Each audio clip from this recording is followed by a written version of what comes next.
Welcome everybody. This is the Misfit Happy Hour. The premise of this happy hour webcast is that just a bunch of beat up old traders getting together at a virtual bar and shooting the breeze about what we saw and what we think about whatever it may be. So welcome to our virtual happy hour, and feel free to chime in if you can, and or if you're watching it later. Today is April 13th. It was a big up day with very few retracements. The S&P ended the day around 44.40. And today my guest is Stephen Kalayjian, a longtime trader, a veteran of the exchanges in New York, and super educated in regards to things about timeframes and just fun trading rules and sort of, a boots up approach to the game, which I endorse. And so without further ado, I'd like to welcome Stephen. Hey, Stephen, thanks for coming. Hey, Chris. Thanks for having me. How are you, buddy? I'm all right. I was thinking today that you don't really need a college education to do this job, do you? Nope. I only have 11 credits to my name. I was given a gift, that's it. At the age of 13, I loved the game of baseball. I had a 13-inch black and white TV, and I would just put my chin in my hands and watch baseball. And, there's so many similarities to the game of baseball, to trading. I was given a gift to have, photographic memory. And I'm really, really blessed. Spent 9 years of my life. I mean, do you think that it costs? I didn't go to college either. Did you think it cost us to not go? Do you mean, did we not get a job at Goldman because we didn't go? And do you think for the people that are listening, what about the people who are listening who are wondering whether they should go? What would be your advice to them? I think the world's different from when you and I grew up till now. I mean, a lot of people didn't go to college back then. I mean, I went to college, and my first semester, I got a D in economics. And I came home and I literally took the books, I threw them over my head, and they hit the window, and the window went whoa, whoa, whoa, whoa, whoa, whoa, whoa. My father said, "What's the matter with you?" And I said, "I just got a D in economics. I know more than this person." He said, "That's it. You get a job on Wall Street." Right. So. Yeah, you know what my dad told me? He said he worked in the film industry. He said, you should go to Wall Street. People are nicer than the film industry. Mm-hmm. And I thought, probably was true then. But no, I think today you got to go to college because, like I know all the big member firms, and a lot of people come to me and ask me if I can place their kids in different places, and you can't even get in as a as a low level entry without a college degree. Yeah, but what's interesting is the colleges are now not requiring SATs and things like that. Yes, and I think it's so wrong to judge someone, because I was brilliant in school. I mean, I could have been a straight A student. I just didn't want to put the mind work to it because I was always looking to go to work. But nobody should ever be judged based upon taking the exam, because I hated taking exams. So, but I was I wasn't book smart. I was very street smart, and I knew how to get through the class and know how to get good grades. But I just was a horrible test taker. You remember when we first got onto the trading floor in those days? It was like real here and now. It was not like theoretical, right? There was no test. It was the test. Yeah. And it was the number 2 pencil and all that nonsense. Yeah, remember back in the day, right? Walter used to say it was all on the wrist. Nothing was on the screens, right? Didn't you have to write your trades down when you first started? Yeah. I mean, when I was trading, I used to have the clock tickets, and I had thousands of paper around me. Right. Remember panicking that you dropped a ticket on the floor? Remember that? And you'd have to run around on the floor looking through all the trash for the ticket that you dropped. Yeah. So, I mean, the bottom line is, I just have to write them, pay a quarter for 50,000 GM, clock, boom, you heard. And I just clock in tickets all day long, Yeah. Remember, you always had to clock a ticket. Some of my friends used to just clock random tickets through the days in case they forgot one, and they could go back and write, I forgot to clock a ticket, but I had clocked a ticket, just a blank ticket around that Right. time. So you could kind of, make it close enough. Yeah, times have changed. I mean, I remember, my father was a floor broker walking an order into the crowd and saying, Merrill Lynch quarter for 30, whatever, quarter for 30, Right. and but those days are gone. I mean, Yeah. technology has taken over, and and that's why I spent 9 years of my life building these algos and all these charts behind me. I got the 39 screens behind me, and It you must get know, warm. That's why you're wearing a t-shirt. nah, I got a question for you here at sure. happy hour is that, what rules from then still work today? Like don't add to a loser. Oh my God. I mean, my first Or, trade I ever did, as I told you last time, was an options trade, and I just watched it go straight down. So you got to have discipline. You got to have money management skills. I mean, these words do not go away, period. right? Right. Like Consistency, the divergences that you're talking about, you're saying, if you can master divergences, right? oh, That's been in place since the beginning of time. since the beginning. I mean, like back then when I was, on the floors and everything like that, you really could never understand the divergences because you needed technology in front of you. And that's why I spent 9 years of my life But building this, but in the past, we used to have correlations mattered more, right? Yeah. Well, I mean, more like pairs trading kind things back Right. then, Like, right? we would be like, hey, have you noticed that, or, like whatever stock matches this stock or the currency markets, or we used to trade tick by tick with the bonds. Oh And, yeah, if the bonds drop, the markets rally. The markets rallied, bonds right, dropped back then. The correlation or disconnects. But right, you can't ignore the fact that in order to be a great trader, and I'm very blessed because of the people I met along the way that got me to where I am, mhm, and consistency, right? Money right, yeah, management, right. So discipline. those are rules that were taught to me as well, like 40 years ago, Yeah, 35, they 40 don't years. change those rules. They don't change, right? You And want to it's gamble, go to Vegas. You want to go to gamble, go to the Atlantic track, City. You like Jay was go to talking about. Belmont. Yeah. Yeah. And so I mean, it's almost as though we have to integrate the rules from the past. I feel like we're like ancient Indian storytellers. Like, here are the rules from the past, and now we have to integrate them into the technology, right? In a Yeah. sense, right? That's essentially how you've been doing it. I heard you Yeah. today. You said don't. You were yelling at some guy, and you were like, "Don't take your hand off the mouse." Yeah. So because I have so many people, I have so many different DNAs in my live stream all day long. I got people who are scalping the markets, people who are Right. Right. we're day trading, we're looking at divergences, we're trading, we got patterns, we got the strategies kicking in that I wrote. Do you walk out for lunch or not? No, no, Right. I go 7 hours straight. I mean, I Right. run to the bathroom, I run to get my cup of coffee, and I come back. Maybe I'll go outside, get a breath of fresh air for 5 minutes. But Hey, what did you think today was? Do you think today was IRA money?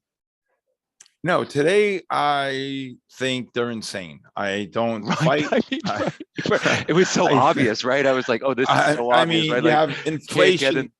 I'm working out in the gym this morning at 4 o'clock, 4:15, 4:30, and I see hotels up 39%, clothing up Gas, 7%, right? Airfare is gas up like 24. 18, Yeah. airline ticket, and they went across the board. I'm like, how in Wow. God's creation is the eighth one of the world, how the S&Ps are above 4,000? But You guess know how what? it is. You know how it is, right? There's no shortage of cash. The Fed has no appetite to really to to to raise rates. So, I mean, or they would have already, and they Well, would have I gone. mean, they just completely are not in sync unless It's a I've new. never, It's a new game. these people here have a hidden agenda, Yeah. because they would jump up and down like a bunch of Comanches and say, if we hit off 2% target, we got to start at 2%. You're at 8.5, 12%. I mean, Right. and then Canada raises rates 1 point in the first time in 20 years. Fed funds, Chris, back when the Dow was 10,000, I saw it. Hey, Fed look, they said funds, the they Fed said funds were 4.5, 5%. they said at the current rate of inflation, the last time we were at this rate of inflation, Fed funds were 13%. I mean, do they get to So, 1.5%, 2%? I don't know. I mean, if they I get to mean, 1%, that's like moving a glacier. These right. people don't know what they're doing. Chipmunks are smarter. I'm telling you. Well, they're fairly inbred, as according to Ben Hunt, right? Like only that's all they've ever done. All the Fed governors have only worked at the Fed, and so they They had make one guy come on in the middle of the morning, like 4:30. He's not a voting member, but he said interest rates should be staggering, should significantly go higher. But he's right. I not a mean, voting member. I mean, anybody, like for all the people who are watching, we could all understand that everybody wants to ran at the Fed. But I mean, I guess the idea, I mean, remember I texted you in the day, I was like, look, they can't let asset prices fall. So, and they still have a huge balance sheet. So there's no shortage of cash to keep asset prices elevated. At least it kind of hides the fact that everything else is elevated. I mean, if Or you is make it, $100,000 in a year, right? you just got fucked. Yeah, because now you got to make 110,000, 115,000, or 120,000 just to break even, right? Plus you push yourself into a higher tax bracket. Right. So they don't know what they're doing. This is disgraceful, you But know? but they are in charge. Well, I mean that's right. Like what was today, right? Today was just a huge flood. You saw it all day, right? I mean, you caught a couple good drops in there. yeah, well, And, we had the and you big buy and reversals. yeah, and you caught I thought this morning's dip, as everybody else probably thought, was a gift. And then but yeah, all I can say is is like the things that we learned in college don't matter when we're No, dealing with this market, no.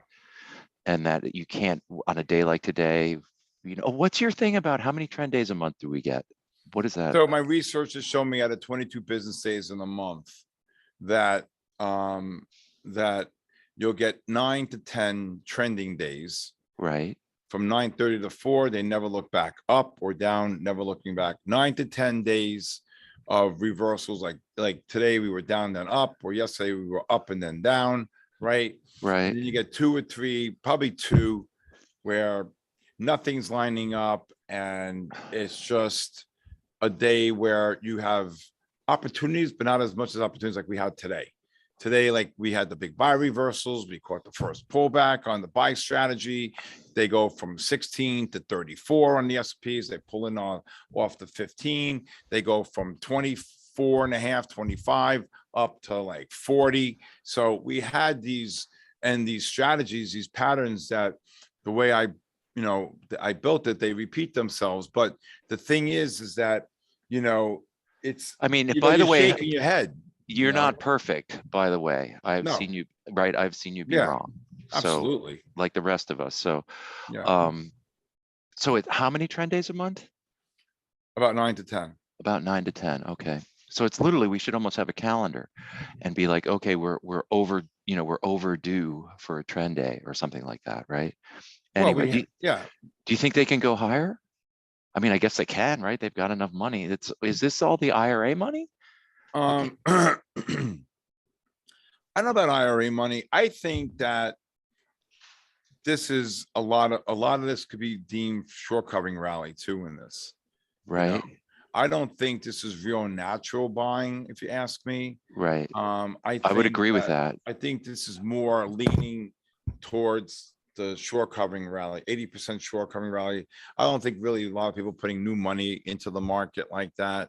Maybe How if they much, get, but do we know how much IRA money is out there? I mean, isn't it, it's like April 15th, they got it, and here it is April 13th, right? So they got yeah, all that 401k money's got to go, yeah, right? but it doesn't mean it all has to go. I mean, I think, and I'm just telling you right now, I think it's mind-boggling to think Yes, that you have inflation at this levels right. and the market's not 3,600 on the S&Ps. But you know what? I tell people, remove the logic, remove anything of trying to alter your view of trading, just trade what you see. Right. I mean, Right. that's what I have here, right? I have this on my order ticket. It says trade what you see, not what you think. I Perfect. mean, you have a stop always. You always have a stop, right? I've seen you all this time. You've always had a stop. So, I mean, someone who's got a fundamental macro opinion usually doesn't have a stop, like those people who No, hold Bitcoin forever, or you know, the ARK people who are long that stuff. I'm not going to sit here and tell you that, being, a day trader my whole life, I want to go home flat. I don't want to, yeah, sometimes if there's aberrations in the market, I'll take big positions and things like that. But, Mhm. I will tell you that I do not factor in one iota of fundamental analysis in my trading. Oh, I like the idea too of no such thing as resistance or support. Oh, today somebody jumped in the chat in the Discord and was saying, do you ever look at resistance and support? I'm like, what is that? I look at my algorithms. I don't even, support resistance, I mean, well, here, just quickly to explain to the people, your premise is making sure that all the time frames align, and then yes. you're looking for divergences and correlations Yeah. within those time frames which align, so that it's as though all the oars in the boat are rowing together. Right. So for example, I look at And multiple time frames. right, and Right. so, but an interesting comment you made the other day was that you always keep your right eye on the right side of the screen. On the current bar. Yeah, on the current bar, right? As though the current flow or behavior is demands all or half of your attention, and the other half of your attention is assembling all the pieces of the puzzle so that the time frames line up. Right. So when I look at when I intraday look at the market on the indexes, I look at the 3, 5, and 15, and then a Right. separate screen for the bigger, the 30 and the hourly, just on the indexes, but mostly the stocks, the 5 and the 15. So my right eye never moves off the current bar. Why? Because of the way I wrote and built my software, all the numbers I need are to the right of the Right. current bar. So I Yeah. can see things like this. So today, for example, when we got the big buy reversals, we correlated. What does that mean? So we got the buy reversal on the S&P futures, the NASDAQ futures, and then within that The spiders, right? The underlying cash, the right? spiders and the Qs correlated with the same buy signal. And that's a great correlation. When you Right. get correlations like that, look out. That's the oars of the boat all pulling together. You're swimming with the tide. Right. Perfect. Right. And then Yeah. makes your job much easier instead of 1000%. instead of trying to fight whatever it is out there. I mean, but the idea of that you're tagging the present moment. So that we would say that the present moment, or the right side of your screen, is the process, right? Yeah. And So then I'm getting all my calculations that I'm right from the taking present right. moment, and then What's dynamically, so I'm seeing it. right. So, but is the decision to actually execute a function of the structure behind the process? And the next question is can the process change the background structure? Like today's Answer. is So the today's up move change the longer term negative perspective of the market? No, but I don't care about the longer term. I care about what happened today, right? Right. So the point is, to answer your question, the way I have everything set up, it's really for real intraday trading, and then I have other ways to look at the market, intermediate and no long term. Right. But the way I look at the market, my research has shown me that you need multiple time frames, and I have algorithms that are built on my application, my software, that I can see things mathematically to give me, because it's the most important thing for me is to be on the right side of the market. Right. Right. I mean, Right. like, a couple of days ago, a guy called me up because, can you please help me? I go, what happened? He said, I just started your free trial and I got into you and I listened. And next thing I know, I bought the NASDAQ on Monday and the NASDAQ dropped to 150. Meanwhile, we're calling shorts in the market and he's buying them. And, the most important thing is, I tell people that you got to be able to have the right tools in front of you, right? You got to have the right setup, the right tools, Yeah, And but think about it. Most people don't have the right tools. They're trying to fix a right. car. They're trying to fix a car with a Then don't do hammer. this. You got to do it right. My father used to say to me all the time, Stephen, be great at one thing, not good at many, right? So you want to be able to have the right stuff. So when you get in your car, would you be able to get in a car if your odometer didn't work, your gas gauge didn't work, but you had to take a 4-hour trip, you wouldn't even know where you stood. So there's no difference in having instruments in front of you, right? When Hey, you get, hey, wait, time out. Your dad said to be good at one thing, my father said, be great at one thing, be not, great at one thing, not good at many. not good at many, right? And so there's the argument. The other side of that argument is an insect is really good at one thing, like a mosquito is really good at being a mosquito, and that human being should be a generalist. But there's also the other understanding that that stick to your knitting, right? Like in that whole business thing Well, about there's so stick to your many knitting, other cliches and right? things to say the same thing, kind of, you know? Right. Have you so, or like if you're a fastball hitter, stick to hitting fastballs. Right. So I love being a day trader. So I'm not going to be a long-term investor. Right. Right. Yeah, and I was thinking today, like our job is just to make money, right? It's not a question of like this is some sort of philosophical. And yeah. And every single day you go home flat. You know, I was up to dinner when a friend of mine who worked at Goldman, he goes, come on, Steve, let's go to dinner. We go, sure, I'll meet him in the city. I went for dinner or whatever. The whole night, he barely talked to me. He was on his phone looking at all those positions, corn, soybean. I go, I can't go out with it. I said, I'm leaving. He goes, why are you leaving? We didn't even eat yet. I said, you're not even talking to me. You're looking at, my mind's clear, and you're looking at your CQG and you're ready and you're looking at all your positions and everything. I'm like, this is enough, you know?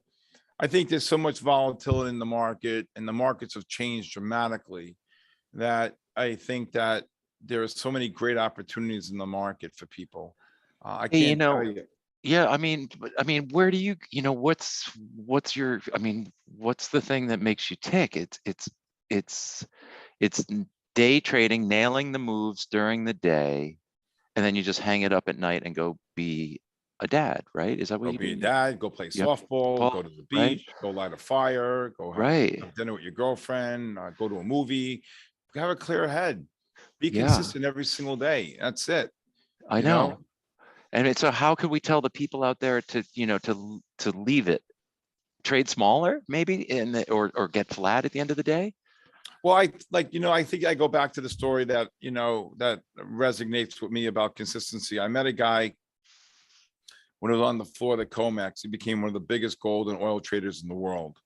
And he took me under his wing, and I didn't know at the time.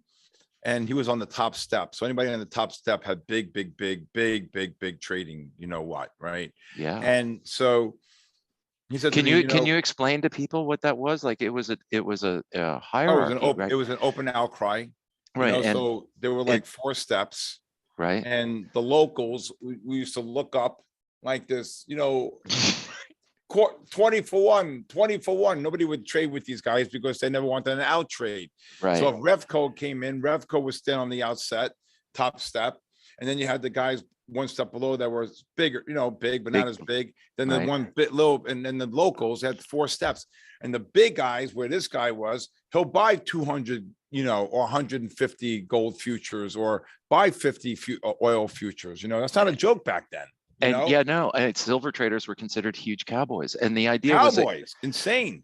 yeah, and this your spot, right? How about Yeah. that? Your spot. Like no one could stand in your spot. It So was I'll this, tell you a great story in the people actually sold spots, I think, yeah, in the right? border trade. I knew so many people, about 5 top traders, 3 guys in the Euro bond pit and 2 guys in the 30-year bond pit would pay a guy about $900 to $1,500 a week to get on that trading floor at 4 a.m. to stand in that spot. Yep. Yep. And people, I had people push me out of it and they'd be like, you're in my spot. In my spot. That's when fists and elbows go flying. Fuck, right? It happened all the time. Again. I But was, we'd laugh. I just tell the guy, you go to the beach and you kick sand at somebody and you say, you're in my spot.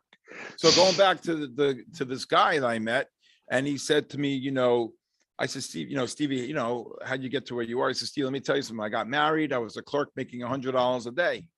And I was making $500 a week. And I knew my wife was pregnant. I had one chance and one chance only Right. to get to be a trader in the gold pit. I quit my job. I leased a seat. I became a local, and my goal was to make $100 a day for 1 month. And when I made that $100 a day, I took my trading cards, I put in my pocket. The next month, I up to the 200, 300, 400, 500, etc. You get the point, right? So Yeah. when I started trading, right, I said, I don't have a month. I'm going to do it in a week. I'm going to make $100 every week. Then I went to 200, 300, 400, 500, 600, 700. And I Right. kept on doing it. You You know, know, there are sports psychologists who make a living just teaching their athletes this. yeah. So that's the story of consistency for me, because I don't want to see a person in a 5-day week make 500 on Monday, make 500 on a Tuesday, lose 1,500 on a Wednesday. Now you're down 500, lose 500 on a Thursday and make 400 on, you're down 600 for the week. Get the hell out of here. How many, 5 weeks, you're broke. So the idea is then you find first, if we're going to talk to people and to help them about trading is, and they're listening and we're having a beer after work and some, they're all listening over our shoulder. So you would almost tell them that they needed to find the right tools before they started to trade. Chris, I'm going to jump up and down like a baboon. If you don't have the proper setup, Right. if you don't have the proper technology in front of you, Right. now there's an A and a B. Yeah, I mean, me personally, like for me, like I have all my software, right? Then you need to have the right trading platform, right? I would only trade off of a ladder, right? Where I'm Right. clicking and putting orders in, et cetera, or have my assistant do that. Right. You can't type orders in like this, No.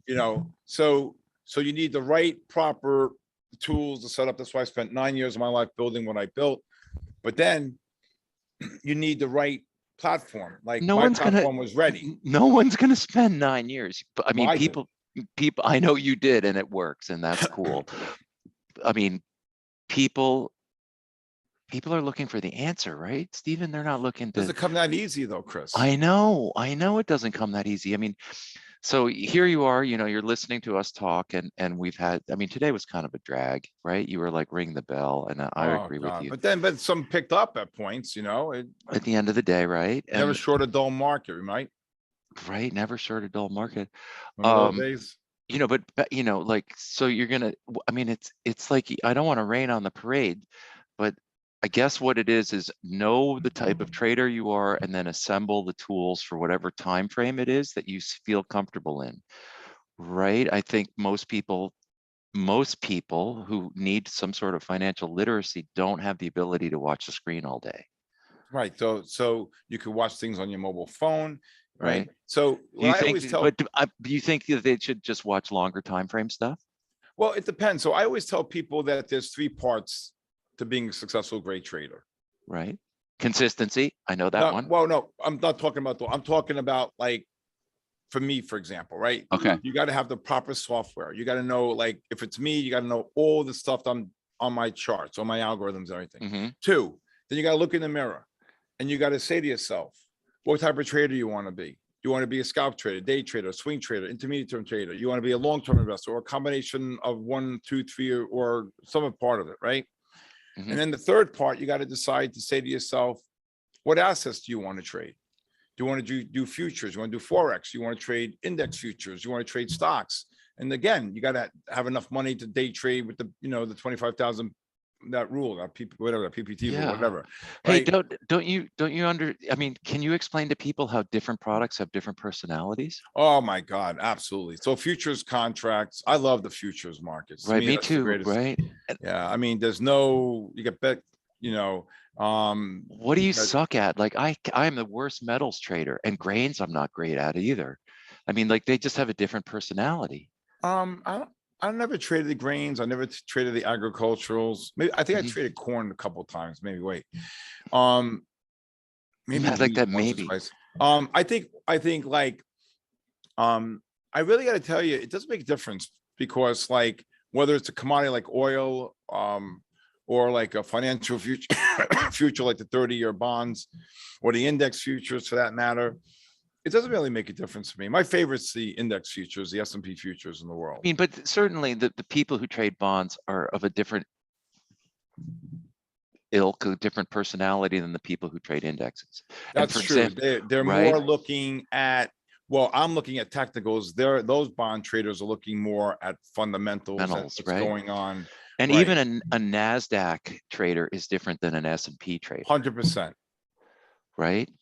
There's no two DNAs the same as Right. far as a trader, So, but so it's the it's almost same. as though people need to figure out what fits them, right? Right. It's like, Chris, is it any different? Like you may like a DeLorean. I may like a Corvette.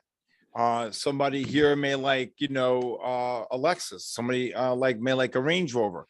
Everybody's different, Some right? people are But some people are curveball hitters. Some people right, are fastball hitters, right? right. So what the market does, it gives you the ability to have anything at your fingertips. Now you got to decide what fits you. Right. It's like the ultimate shopping mall. There are so many different places to place your bets almost, or to Right. buy To whatever it spend is. your money. Yeah, to spend your money. Thank you. And so, all right, so I guess people first need the right tools, and then, or first need to choose what fits their personality or their risk Well, threshold. I think the first thing is you need to know your lifestyle. Are you a student? Are you a beginner? Are you part-time worker? Are you someone who stays at home and work? Are you full-time? You can do this at night? You want to trade the Tokyo session, the European session? Do you want to do the US session? There's so many variables, right? But How then young? once you How narrow it down, it's right? not a problem. How young do you think you could teach someone to trade? I've taught 15-year-olds that are phenomenal. Right, and I think we could probably even teach younger, right? Oh my God, yeah, absolutely. I've Right, been like teaching my son since he was 13. right on, right? I mean, they can grasp it, right? They're pretty comfortable with the risk. Well, I also think that when you're younger like that, there's no emotion. Like you heard Matt say before about you cannot have emotions trading the markets. Right. You can't get like Matt before we came on, love him to death, said, I got emotional. And I'm like, you can't get emotional, You get emotional when you watch a movie, a sad movie, you can cry or something like that. You can't get emotional trading the market. Right. So, Right, because that's how they make their money is, right? The machines are never emotional that you're trading against. but the And young so, kids are like, they could take a bullet, boom. do you think that's a lot because a lot of them are gamers kind of thing? Like they have that threshold for pain or I just think concentration? that they're not used to it, and maybe they don't recognize like if I put $5,000 or $10,000 in a 15-year-old's account, right? Okay, he's not going to feel it because he didn't work for it, right? Right.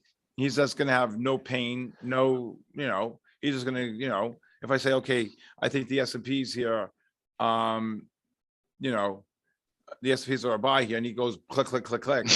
Right.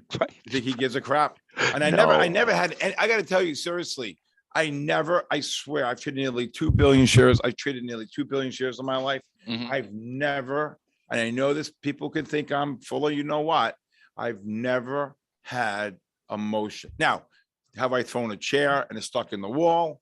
I mean, yes. I mean, things like that. Like, Look, I've but seen you feel bad when you take a loss, and I've seen yes. you feel really bad when you've Well, taken like two losses if back to news back. comes out and a big stop comes out, boom, Yeah. I or mean, you're not a machine. no, not a machine, but you want to be, in my opinion, I would not do this if I wasn't 90% or better, because Right. it's not worth it. It's not worth it. It's demanding work. It's relentless. You're fighting the biggest beast in the world, Mhm. right? And so you got to really have strong. I mean, you got to be really tough, and you got to absorb and see. You know what the biggest thing is? Human nature. They cannot take a loss. Me, I have no problem taking a loss because I know I'll make it back. Yeah, I can't. today's market kind of made the long super complacent. What was I going to say? I was thinking about when you take a loss, and then when you actually have a winner, I mean, you still love winners. Oh, oh. Right? You love winners. Like the other day, I saw you catch a 50 handle drop. in Oh my God. right? And Yeah, I mean, even on the 15-minute, when I said they're going to explode off the 15 today, I knew they were going to go above 34, 35. They ran 10 like nothing. but Um, I mean, that makes your day, right? You love the winners. You got to keep raising your stops, though. See, that's the thing. Like, if you ever like you're long, let's say you're long, between 16 and 20 on the S&Ps, and then they're trading 21. You raise your stop, the 19, wherever it goes to 23. You sell some, you raise your stop to 21. You never go broke. A lot of people who are watching, like I got drafted by the Mets out of high school, right? And so I always used baseball a lot in my trading and teaching as well, right? Because consistency, discipline, all the big words I use all the time, still relate, playing into the game of baseball, right? But, I was never a big home run hitter. I was always like, I batted third and I hit the ball everywhere. So my two favorite baseball players were Rod Carew and Pete Rose, right? They're always on base, right?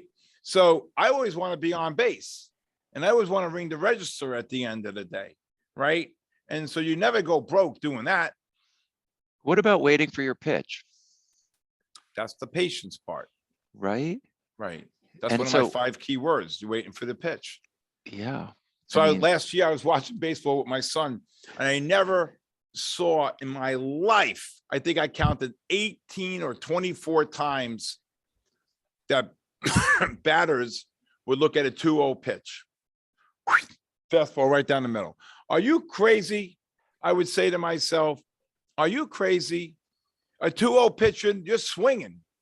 You're ahead of the count, So that must be some sort of artificial intelligence or quant data now that says on a percentage basis, if you're at a 2-0 spot in the count, that you have a greater likelihood of a walk or a better pitch at 2-1. I don't know. Why is that? Why is that? I just think that, I just think that people, look, I've been doing this a long time. August 1st of this year will be 39 years, and there's not a day I wake up that I don't love doing this, And you love winners more than Oh anything. God, I love to be right. Yeah. I love to be right. Like I had a guy today jumping up and down like an orangutan telling me I'm short and square. I'm like, I don't know what you're looking at. I'm not shorting it. It's your It problem, was like pal. 30 cents off the low. I'm like, I think it's going to rip based upon my work, and square is on my board here. And let me tell you something. It's, and the stock ran like $1.60. So yes, I think there's such satisfaction in winning trades that just make you feel like, especially when you know what you're doing, right? Yeah. When you see it and identify it. Right. And how's this, right? You've waited, you see and identify it, you execute, then you have a winner and you cover. Right. Like today, for example, right? When I said, look to short this oil, I have a major sell divergence right here. Yeah. And it hung But you out waited. there You waited. It was up like $4 or something. Right. And before. then boom, it got kabooshed. And then you said to me, what a call on oil. Right. So Yeah. you wait, you just wait. You just got to wait patiently. And, I always tell people I don't like people who overtrade. I don't like overtrading. Did your dad ever pat you on the back? Oh, yeah. So the one that really registered with me was my father died in October of 94. And I'll never forget August of that year. He calls me up. I had just gotten home. He said, what are you doing? It was a beautiful summer night. And he said to me, hey, go meet me for a burger in town. I go, okay, sure. I met him for a burger with his wife. And we're sitting there, and out of nowhere, he said to me, I just want to tell you, I'm really proud of you, like that. Wow. And I was, deemed at that time, probably the number 1 day trader in the world at that time, And your dad was also in the industry. Yeah, he's the one who got me started. He said to me when I threw my books over my head and I got a D in economics, and he said to me, that's it, you're getting a job on Wall Street. I went down with him the next day on the Metro North, took the subway. He says, go to that building, go to the 23rd floor, go see Marge. I walked So in, I said, "Hi, Marge, I'm Steve Kalayjian." He says, "Who are you?" I said, "Jack Kalayjian's son." She walks me into Peter Kellogg's office, says, "Who are you?" I said, "I'm Jack Kalayjian's son." He says, "Marge, get him a badge." That's it. I got a job working on Wall Street. That Peter was it. Kellogg, to anybody who doesn't know, was a partner in Spear Leeds and Kellogg. I believe he lived in Greenwich. He was very well dressed, nice guy, very Super, my tall. father, one of my father's best friends. Yep, incredibly. There was definitely a professional courtesy extended to children of people on the floor and things like that. Stephen, for the people who are watching, though, most of them don't get someone to pat them on the back, Oh my right? God. I mean, today I got people that were trading and identifying these trades. Like I had a guy make $10,000 today, and I said, "Great job." I mean, you see me all day long. I don't stop talking, right? So you see, like, I'll get mad at somebody, like this one kid said to me today, "I want to short the Nasdaq here." I'm like, "What are you looking at?" I'm telling you, they're going up, right? And so I got like a little, yeah, but I out of love, out of love, I do it. I don't do it to be disrespectful.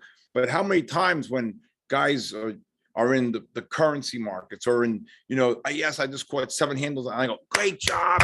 That's what I'm taught. It's reinforcement, it's because they're see, you could have all the passion in the world, Chris, right? But if you, like I do, I have all the passion in the world, right? But you have to have an unbelievable work ethic that goes with that passion. And that's what all my community, this is what they want to learn, But right? but everybody's working. We're literally working in obscurity. Like, Yeah. I mean, how can we help the people who are watching, who are never getting a pat on their back from their dad or from other traders, right? I mean, Well, do you this is a just, brutal game. I mean, yeah, like I say, this is like the major leagues, yeah, you're not gonna, if you got up there with bases loaded and you strike out 3 times in a game, your coach is not gonna go, "Hey, Chris, Steve, you did a great job up at the plate." You you know, know? I mean, I guess a therapist would say that we're generating self-esteem from internal reference points, Yeah, but I think that's, yeah. But I think people are I think people today are adverse. I think people today are a little bit more thick-skinned, and I think people today, especially in the trading world, want the constructive criticism. They want to learn. They you got want. you got it on the exchange floor. Your enemies would tell you exactly what they thought of Are you. you crazy? My father's best friend hired me. I wanted to put X-Lax in his tea every morning. I hated the guy. I swear to God, every day I had nightmares of choking this guy. One day I sat on the steps. My father said, "Rome wasn't built in a day." He said, "Danny's going to teach you the right way." I said, "Dad, I have dreams of actually strangling him." Right? This Yeah, guy would scream at me. I mean, yeah, in front of hundreds of floor brokers on the New York Stock Exchange. yeah, I mean, come yeah, on. yeah. I mean, there were people in the pits who hated me, absolutely, just because I was from Connecticut and they were from Staten Island. Yeah, listen, I have not one regret. I mean, I love this industry. This industry has been very good to me.